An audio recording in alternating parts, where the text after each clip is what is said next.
ವೀಕ್ಷಕರೇ, ಶ್ರೀರಸ್ತು ಶುಭಮಸ್ತು ಸೀರಿಯಲ್ ಒಂದು ಸಮಯದಲ್ಲಿ ಕರ್ನಾಟಕದ ಟಿಆರ್ಪಿಯಲ್ಲಿ ನಂಬರ್ 1 ಸೀರಿಯಲ್ ಆಗಿದ್ದ ಶ್ರೀರಸ್ತು ಶುಭಮಸ್ತು ಸೀರಿಯಲ್ ತನ್ನ ವಿಶೇಷ ಕಥೆಯಿಂದಲೇ ಕರ್ನಾಟಕದಲ್ಲಿ ತುಂಬಾನೇ ಜನಪ್ರಿಯವಾದ ಸೀರಿಯಲ್ ಆಗಿದೆ.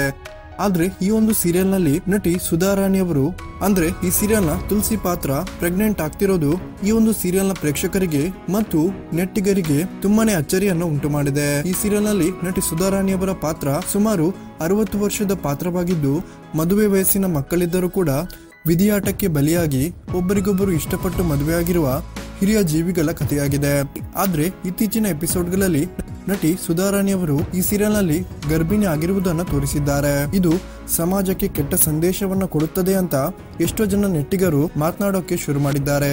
ಆದ್ರೂ ವೀಕ್ಷಕರೇ, ನಿಜವಾಗ್ಲೂ ತಾವು ಇಷ್ಟಪಟ್ಟು 60 ವರ್ಷದ ನಂತರ ಗರ್ಭಿಣಿಯಾದ್ರೆ ಸಮಾಜಕ್ಕೆ ನಿಜವಾಗ್ಲೂ ಯಾವ ಕೆಟ್ಟ ಸಂದೇಶ ಹೋಗುತ್ತೆ ಅನ್ನೋದು ಅರ್ಥವಾಗುತ್ತಿಲ್ಲ. ವೀಕ್ಷಕರೇ, ನಿಮ್ಗೆ ಇದ್ರ ಬಗ್ಗೆ ಏನ್ ಅನಿಸುತ್ತೆ ಅನ್ನೋದನ್ನ ದಯವಿಟ್ಟು ಕಮೆಂಟ್ ಮಾಡಿ ತಿಳಿಸಿ.